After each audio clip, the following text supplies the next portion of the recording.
भैरवकालिके नमस्तुते। ओम नमो भैरवाय, नमो नमो भैरवाय स्वाहा।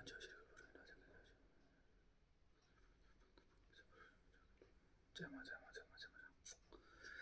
भैरवकालिके नमस्तुते सबको। जय माते महाकाली। तो आज हम बात करेंगे, हम सब लोग सफ़र क्यों करते हैं।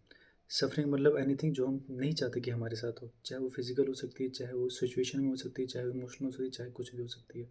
तो गुरुजी बहुत ब्यूटीफुली एक्सप्लेन करते हैं। एक चीज़ होती है चित्त और एक चीज़ होती है चित्त आभास। चित्त मतलब जो रियल में हम लोग हैं, वो चित्त आभास में जो हम सोच रहे हैं कि हम हैं। चाहे हम किसी रोल में हैं, चाहे किसी रिश्ते में हैं, चाहे हम किसी एम्प्लॉयमेंट में हैं, जिस भी रोल में हमने खुद को बांधा हुआ है, वो हो गया हमारे चित्त आभास। बट जो हम बेसिकली उसको बोलते हैं चित्त। तो हमें क्या करना है, हमें हमेशा याद रखना है कि हम बेसिकली है क्या। फॉर एग्जाम्पल आप एक सिचुएशन में हो और कोई आपको डांट रहा है, चाहे आपका बॉस हो सकता है, चाहे आपसे कोई बड़ा हो सकता है, चाहे आपसे कोई छोटा हो सकता है, क्योंकि ऐसी सिचुएशन आ गई जिसमें कोई आपको डांट रहा है, ठीक है। तो आपको उस मोमेंट पे सोचना है कि ये मुझे क्यों बोल रहा है ऐसा, कि मुझे बोल रहा है, मेरी बॉडी को बोल रहा है, जिस रोल में मैं हूँ। चाहे आप एक एम्प्लॉय हो और आपका बॉस आपको डांट रहा है, ये बॉस अपने एम्प्लॉय को डांट रहा है या ये मुझे डांट रहा है। तो जिस रोल पे आप उस टाइम हो, अगर आप उस टाइम एक एम्प्लॉय हो, तो थोड़ी टाइम के लिए उससे डिटैच हो जाओ आप। वो बोलेगा बोलेगा बोलेगा, उस टाइम के लिए आपको इफेक्ट होगा। फिर उस टाइम पे आपने सोचना है कि इसने अपने एम्प्लॉय को बोले, इसने मेरे को नहीं बोला हुआ है। सिचुएशन खत्म हुई, सिचुएशन सॉल्व हुई, आप गए। आपने उस चीज़ को अपने दिमाग में नहीं घूमते रहने देना है। समझे आप।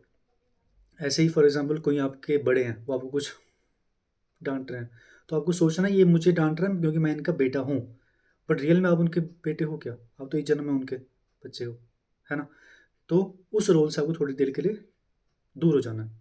आपको सोचना है कि इनने अपने बेटे को डांटा हुआ है, ये मेरे को नहीं डांटा हुआ है, ठीक है। तो दूर हो गए तो ये चीज़ आपको बार बार तांग नहीं करेगी।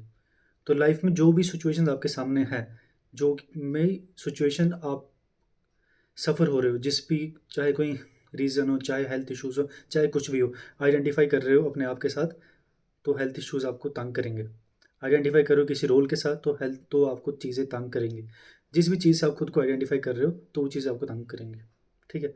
तो इसका मतलब ये नहीं है कि आपने सोचना मैं खुद को आइडेंटिफाई नहीं कर रहा, मैं ही रोल में हूँ, बेड पे पड़े रहना है, कुछ काम नहीं करना है, बैठना है, वैसा नहीं है।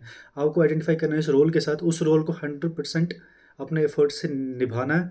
उसके बाद निभा कर उससे दूर हो जाना है, ताकि ना उस, अगर वो चीज़ का रिजल्ट अच्छा मिलता है, तो उसको भी नहीं अपने ऊपर हावी होने देना। अगर उस चीज़ का रिजल्ट थोड़ा कम मिलता है, तो उसको भी अपने ऊपर हावी नहीं होने देना। वो एक रोल था, आपने रोल निभाया, निभाने के बाद बाय, ख़त्म, उससे दूर हो जाओ। तो सफरिंग का मेन काज यही है कि हम खुद को आइडेंटिफाई करें जिस रोल के साथ, उस रोल से हमें थोड़ी देर के लिए दूर हो जाना। मेरे ख्याल से ये आज की वीडियो के लिए काफ़ी था। जय माँ, जय माँ भैरव करके।